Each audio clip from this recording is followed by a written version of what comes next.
Mga kaspat, so karong kabuntago natay i-rescue, natay tabangan nga isa ka driver pod, grab driver siya nya.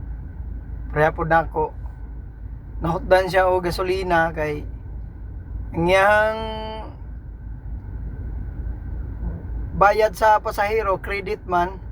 Credit unya karon ginaman siya deduction sa Grab Finance niya, so nahurot ang misod sa iyang credit sa iyang Grab Pin nahurot. So kung nakaroon wala in town siya pang gasolina, so ato siyang i-rescue kay niya pud tay gamay pondo diri sa ato ang card nato. So ato siyang taga gasolina mga Kaspat TV.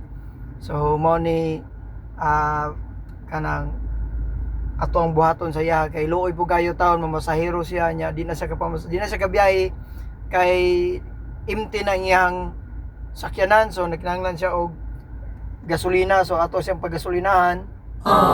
So ato siyang huwaton dire kay na ang iyang gasolina igo na lang pangpaabot dire. So taray mo ni kaniya to amigo ato ning patubilan bag-o gani siya sakyanan no.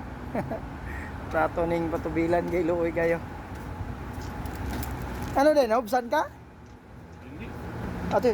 Ato puntan on dari. Dong, pwede split card dong? Split card. O pwede daw. Mo ni si ato ning kon karon rescue na ron. Live ka? Wala, ako lang gi-record. Kasi hindi magkakwanta, mag-upload, okay?